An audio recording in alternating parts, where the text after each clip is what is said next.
نومبر 1988 کی ایک سرد شام تھی جب جاپان کی 17 سالہ طالبہ جونکو فروتا اسکول سے گھر واپس آ رہی تھی، لیکن اس دن وہ کبھی گھر نہ پہنچی۔ جونکو ہمیشہ وقت پر گھر پہنچتی تھی، لیکن اس شام اس کی غیر حاضری نے اس کے والدین کو بے چینی میں مبتلا کر دیا۔ انہیں کیا خبر تھی کہ ان کی بیٹی ایک ایسے دردناک انجام کی طرف جا رہی تھی جس کا تصور بھی روح کو لرزا دیتا ہے۔ ہفتوں کے بعد جو سچ سامنے آیا وہ ایسا تھا کہ سننے والوں کی نیندیں اڑ جائیں۔ جونکو کو اغوا کر لیا گیا تھا، اسے قید میں رکھا گیا اور 40 دنوں تک اس پر وہ ظلم ڈھائے گئے جو انسانیت کو شرمندہ کر دینے کے لیے کافی ہیں۔ جونکو فروتا اپنے والدین اور بہن بھائیوں کے ساتھ میساتو نامی شہر میں رہتی تھی، جو کہ ٹوکیو کے شمال میں واقع سائتاما کا ایک حصہ ہے۔ جونکو فروتا ایک محنتی اور بااخلاق طالبہ تھی، خاموش مزاج، پڑھائی میں سنجیدہ اور ہر کسی سے اچھے انداز میں پیش آنے والی۔ نہ وہ سگریٹ پیتی تھی، نہ شراب کو ہاتھ لگاتی تھی اور نہ ہی کسی قسم کی غلط صحبت یا جھگڑوں میں پڑتی تھی۔ اس کے دوستوں کے مطابق وہ ایک ذمہ دار اور ہر دل عزیز لڑکی تھی۔ اس کی زندگی میں کوئی دشمنی نہ تھی، نہ ہی کوئی ایسی بات تھی جو یہ ظاہر کرے کہ وہ کسی خطرے میں ہے۔ لیکن قسمت ایک ایسا موڑ لینے والی تھی جس نے نہ صرف جونکو کی دنیا بدل دی بلکہ پورے جاپان کو ہلا کر رکھ دیا۔ 25 نومبر 1988 کی شام، جونکو اپنی پارٹ ٹائم جاب سے فارغ ہو کر گھر واپس جا رہی تھی کہ اچانک اس کا سامنا ایک نوجوان سے ہوا جس کا نام ہیروشی میانو تھا۔ ہیروشی ایک بدنام زمانہ لڑکا تھا جس کی شناخت تشدد، بدتمیزی اور بدمعاشی سے جڑی ہوئی تھی۔ یہ بھی کہا جاتا ہے کہ اس کے مقامی جرائم پیشہ گروہوں سے تعلقات تھے۔ ہیروشی میانو کا تعلق یاکوزا گینگ سے تھا، جاپان کے خطرناک اور منظم جرائم پیشہ گروہوں میں سے ایک۔ ہیروشی میانو کے ساتھ اس کا ایک دوست تھا جس کا نام شنجی میناتو تھا۔ عدالتی ریکارڈ کے مطابق اس رات ان دونوں نے منصوبہ بنایا کہ کسی لڑکی کو ڈھونڈ کر اس پر ظلم کریں۔ شیطان صفت میانو نے جونکو کو ایک ویران مقام پر لے جانے کے لیے چالاکی سے دھوکہ دیا، کبھی مدد مانگنے کے بہانے، کبھی راستہ پوچھنے کا جھانسا دے کر، اور جب جونکو بالکل اکیلی رہ گئی تو ان دونوں نے اسے اغوا کر لیا۔ جونکو کو ٹوکیو کے ایک سنسان علاقے میں لے جایا گیا۔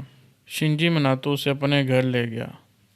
شنجی میناتو 2 منزلہ گھر میں اپنے والدین کے ساتھ رہتا تھا اور اوپر کے مکان میں صرف شنجی میناتو رہتا تھا، لیکن وہ گھر جونکو کے لیے قید خانہ، ایک جہنم بننے والا تھا۔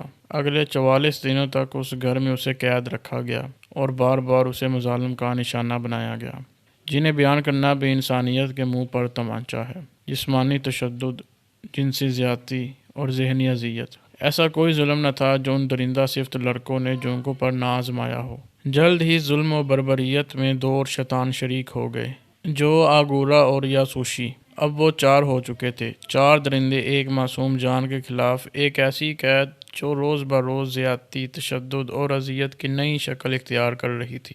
عدالت میں جب جونکو کی اسیری کی تفصیلات سامنے آئیں تو ابتدا میں خود تفتیشی افسران بھی یقین نہیں کر پائے کہ انسان بھی اس حد تک گر سکتا ہے۔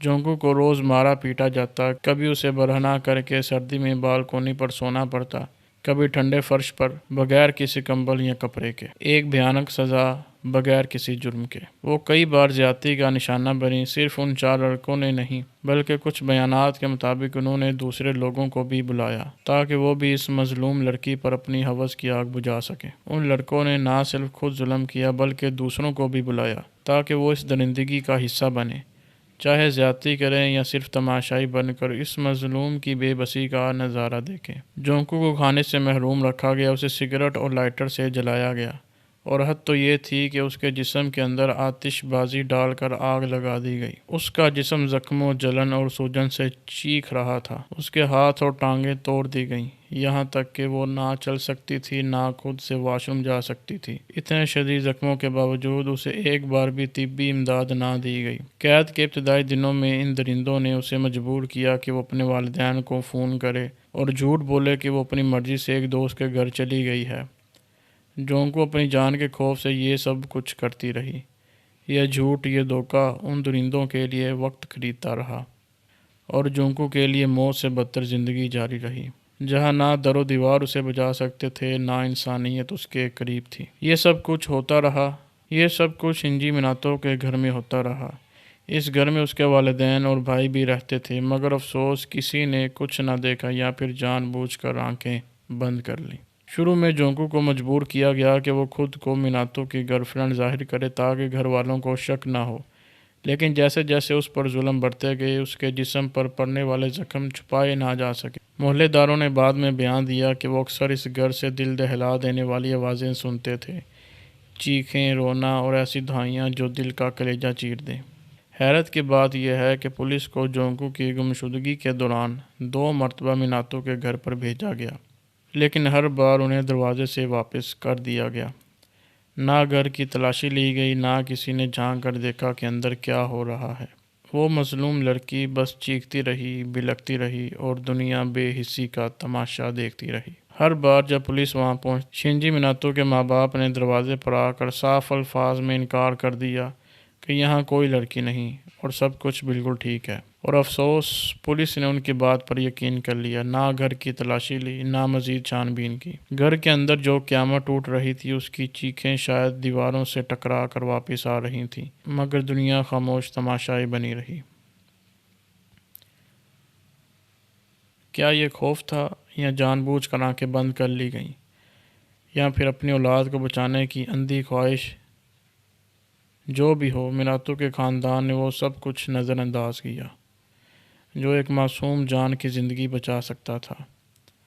ہفتے گزرتے گئے اور جونکو فروتا کی حالت ہر گزرتے دن کے ساتھ بگڑتی گئی۔ دسمبر کے آخر تک جونکو کی جسمانی حالت انتہائی تشویشناک ہو چکی تھی۔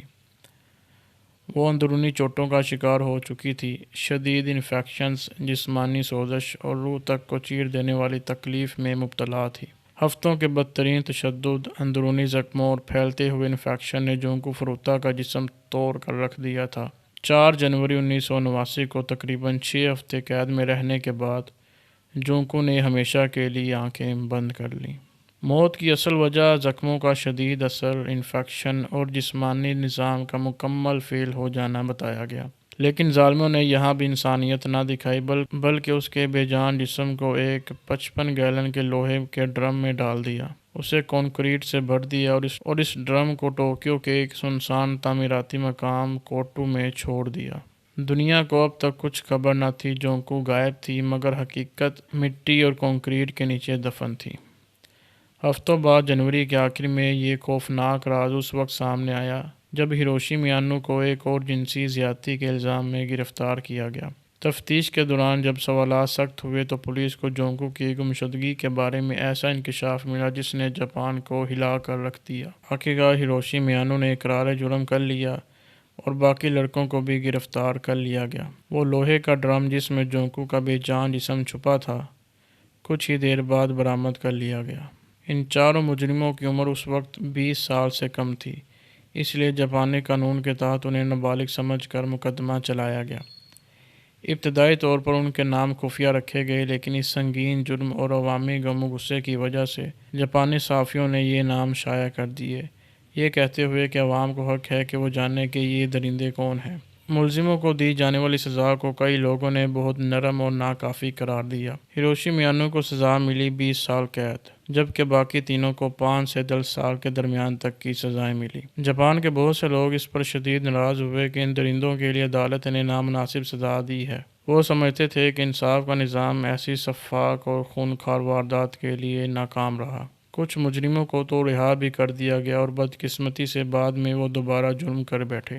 وقت گزرنے کے ساتھ جونکو فروتا کا نام صرف جاپان میں نہیں بلکہ دنیا بھر میں جانا پہچانا جانے لگا۔ دستاویزی فلمیں، مضامین اور آن لائن بحثیں آج بھی اس کہانی کو زندہ رکھے ہوئے ہیں، نہ صرف اس کے خوفناک واقعات کی وجہ سے بلکہ اس لیے بھی کہ یہ واقعہ ہمیں بتاتا ہے کہ کیسے کبھی کبھی نظام بھی بے بس ہو جاتا ہے اور معصوم جانوں کے حق میں کھڑا نہیں ہوتا۔ یہ کہانی ہے ان معصوم ترین لوگوں میں سے ایک کی جو ہمارے درمیان تھے مگر کبھی واپس نہیں آئے۔ آج تک جونکو کے والدین اور خاندان نے اپنے غم کو زیادہ اعلانیہ نہیں کیا، لیکن ان کے دلوں کا دکھ وہ پورا ملک محسوس کرتا ہے جو ان کے ساتھ آنسو بہاتا ہے اور ان کا غم بانٹتا ہے۔ اس ظلم کی کوئی ویڈیو موجود نہیں، نہ ہی زیادتی کی کوئی تصاویر۔ ثبوت صرف پولیس کی تحقیقات، عدالتی ریکارڈ اور ملزموں کے اعتراف ہیں۔ جو تصویر ہمیشہ ہمارے دلوں میں بس گئی ہے وہ ہے جونکو کی، اپنے اسکول کے یونیفارم میں مسکراتی ہوئی، امید سے بھری اور خوابوں سے مالا مال۔